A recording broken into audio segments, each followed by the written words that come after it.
பசும்பொன் முத்துராமலிங்க தேவர் என்ற பெயர் தமிழ்நாட்டின் அரசியல் வரலாற்றில் மட்டுமல்ல, இந்தியாவின் தேசியத்திலும் கலந்திருக்கிற திருப்பெயர் என்று காலந்தோறும் அறியப்படுகிறது. ஒரு தலைவனின் புகழ் காலம் ஆக ஆக குறையும் அல்லது மறையும் அல்லது மங்கும் என்றுதான் பல பேர் நினைக்கிறார்கள். ஆனால் காலந்தோறும் தேவர் திருமகனின் திருப்புகழ் வளர்ந்து கொண்டே இருப்பதைத்தான், இன்னும் அவர் சிறந்து கொண்டே இருப்பதைத்தான் காலம் காட்டுகிறது. இந்த நல்ல பொழுதில் நான் ஒரு செய்தியிலிருந்து செல்வகுமார் அவர்களும் அவரை சார்ந்தவர்களுக்கு வருகை தந்திருக்கிறார்கள். குழந்தை பேர் சொல்லுங்க. சுந்தரபாண்டியன் தேவர் அவர்களும் குழந்தை இங்கே வருகை தந்திருக்கிறார்கள். அவர்களை வருகை அன்போடு வரவேற்கிறோம்.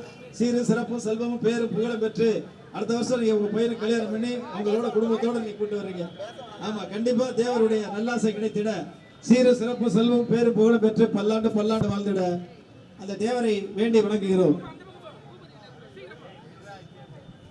இந்த நல்ல பொழுதில் ஒரு செய்தியை தமிழ்நாட்டு மக்களோடு பகிர்ந்து கொள்ள வேண்டும் என்று ஆசைப்படுகிறேன். தேவர் என்பது ஒரு ஜாதியின் அடையாளம் என்று யாரும் தனித்து பார்க்க வேண்டியதில்லை.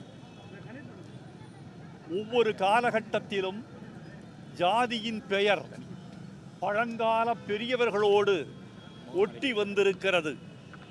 ஜிடி நாயுடு என்றால் நாயுடு என்பது ஜாதி பெயராக அறியப்படக்கூடாது.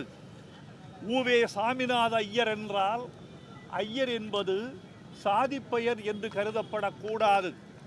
வாவு சிதம்பரம் பிள்ளை என்றால் பிள்ளை என்பது சாதி பெயர், சாதி பெருமிதம் என்று கருதிவிடக்கூடாது.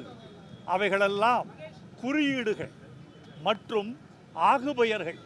இன்னும் சொல்ல போனால் அந்தந்த கால அடையாளங்கள். ஜாதிக்கு முன், ஜாதிக்கு பின் என்று வரலாற்றை இரண்டாக நீங்கள் பகிர்ந்து பார்க்க வேண்டும். ஜாதி பெயர் அவர்களின் பெயர்களோடு ஒட்டி கொண்டிருப்பதனால் அது ஜாதியின் பெருமிதம் என்று யாரும் கருதிவிடக்கூடாது. அவரை ஒரு ஜாதிக்கு உரியவராக யாரும் பிரித்துவிடக்கூடாது. அவர்களின் பெயரை ஒட்டியிருக்கிற ஜாதியை அகற்றுவதற்கு நமக்கு உரிமை இருக்கிறதா என்று எனக்கு தெரியவில்லை. வைரமுத்து என் பெயரோடு நான் ஜாதி பெயரை இட்டுக்கொள்ள மாட்டேன். என் மகன்களும் ஜாதி பெயரை இட்டுக்கொள்ள மாட்டார்கள். ஆனால் என் பாட்டன் ஜாதி பெயர் இல்லாமல் அறியப்பட மாட்டார். என் தந்தை ஜாதி பெயர் இல்லாமல் அறியப்பட மாட்டார். நான் ஜாதி பெயரை இட்டுக்கொள்ளாதிருப்பது எனது வரலாறு. ஆனால் அவர்கள் ஜாதி பெயரோடு அறியப்பட்டதுதான் அவர்களின் வரலாறு. ஆகவே இதை யாரும் ஜாதி பெயர் என்று கருத வேண்டியதில்லை. ஜிடி நாயுடு என்று பாலத்திற்கு பெயர் வைத்ததை ஜாதியின் அடையாளமாக கருதாமல் அந்த ஜிடி நாயுடுவின் விஞ்ஞானத்திற்கு அடையாளமாக, அவருடைய ஆற்றலுக்கு அடையாளமாக இந்த தமிழ்நாடு கருதி கொள்ள வேண்டும். வாழ்க தேவரின் திருப்புகழ், வாழ்க தேவரின் திருப்பெயர், வாழ்க தேவரின் தியாகங்கள். வணக்கம்.